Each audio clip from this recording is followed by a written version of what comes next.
Je m'appelle Jules et je viens d'emménager en Indre-et-Loire.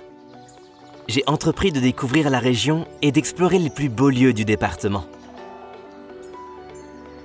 Aujourd'hui, je vous emmène à l'ouest de Tours dans les villes à proximité de Saint-Cyr-sur-Loire.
Le parc de la Peraudière offre une vue panoramique sur le fleuve Royal et la cité tourangelle. C'est le seul parc public qui domine la Loire, ce qui lui vaut d'être classé au patrimoine mondial par l'UNESCO. Avec plus de 120 espèces végétales étiquetées, ce parc constitue un véritable arboretum. À l'automne, de vastes tapis de plantes illuminent les sous-bois. C'est un lieu convivial pour y venir en famille, lire un livre ou même se balader tranquillement.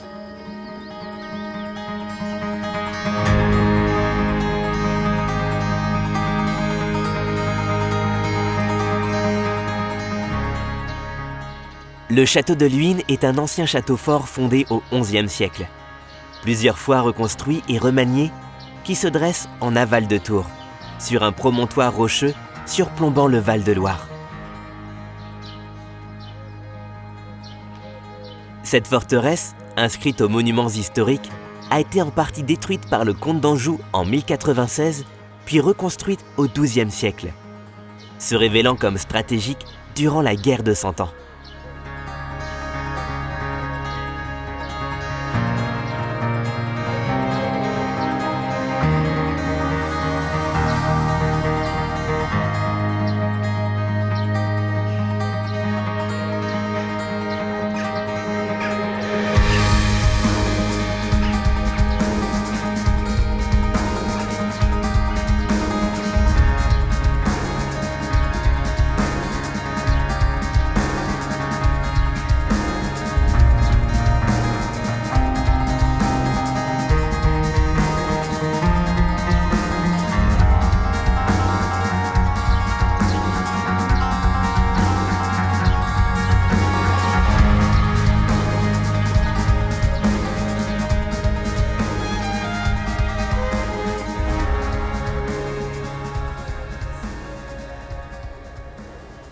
L'aqueduc de Luynes est un ancien pont-aqueduc gallo-romain situé sur la commune. Avec la pile de Saint-Marc, c'est le plus célèbre monument romain du département d'Indre-et-Loire. Malgré des dimensions modestes, c'est également l'un des aqueducs antiques les mieux conservés du nord-ouest de la France. S'il est fréquemment mentionné dans des publications scientifiques ou touristiques, il faut attendre 1986 pour qu'une étude complète de l'ouvrage soit réalisée et publiée. Des travaux plus récents, au début des années 2000, permettent de progresser dans la connaissance de ce monument. Autrefois, cet édifice servait à alimenter en eau une villa gallo-romaine située le long du coteau et bordant la Loire. La construction en pierre et briques s'étend sur 300 mètres environ. De l'aqueduc gallo-romain original, il persiste 44 piliers, dont 9 soutiennent encore 8 arches. Chaque travée mesure au maximum 3 mètres de large. Aujourd'hui, les vestiges de l'aqueduc font de ce monument le plus important de son genre encore visible dans la moitié nord de la France.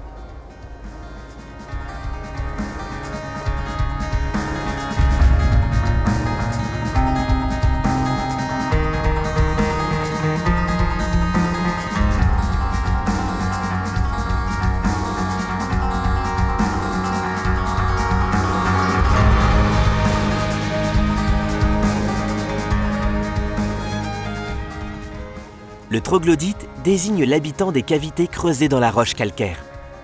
Ces cavités, creusées pour sortir des blocs de pierre de tuffeau utiles à la construction des châteaux ou des églises, ont trouvé d'autres utilisations.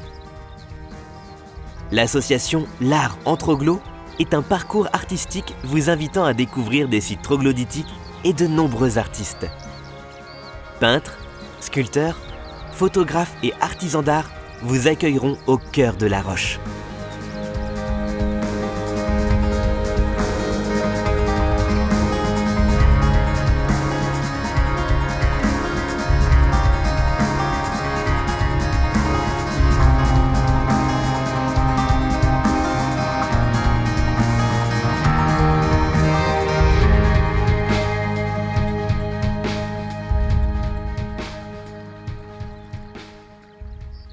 Le récent arboretum de la Perrée est une véritable réserve botanique, où la flore et la faune sont mises à l'honneur. La ville de Fondettes s'est donnée pour mission d'aménager un espace paysager dense, respectueux de l'environnement et de l'écosystème, invitant à la détente et à la promenade. Au-delà de son attrait esthétique pour les visiteurs, ce poumon vert est d'un grand intérêt pour la biodiversité, surtout pour les oiseaux et écureuils, grâce à une gestion durable des espaces verts.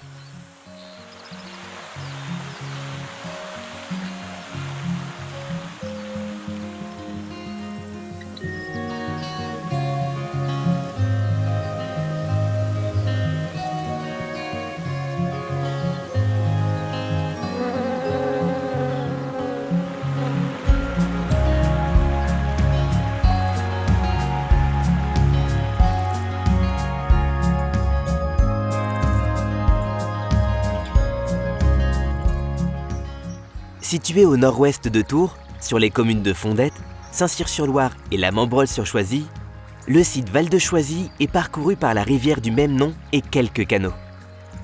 Cette zone naturelle, classée espace naturel sensible par le département qui en a la gestion, abrite une grande biodiversité.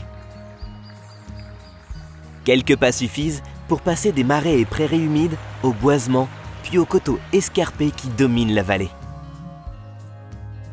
Cette mosaïque d'habitats accueille une flore et une faune diversifiées tout au long de l'année.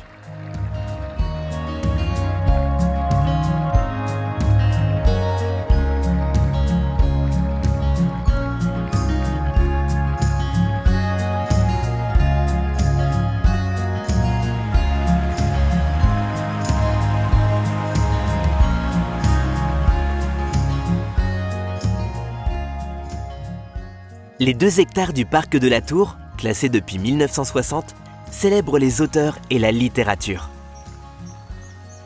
Chacun peut découvrir le site qui abrite un manoir et un parc composé de 5 étapes originales dédiées à un genre particulier. Le conte, la poésie, le roman, le théâtre et la philosophie. Le parc de la Tour invite à découvrir ceux qui ont marqué l'histoire littéraire de Saint-Cyr-sur-Loire. Honoré de Balzac, Anatole France, Henri Bergson ou Alexis de Tocqueville y ont en effet séjourné.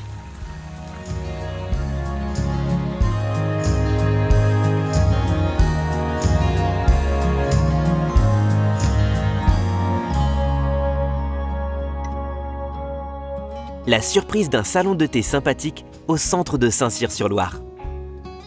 Faisons l'expérience d'un délicieux thé, ou même thé glacé, pour un goûter savoureux. Une ambiance calme, avec une terrasse à disposition l'été, afin de profiter du soleil.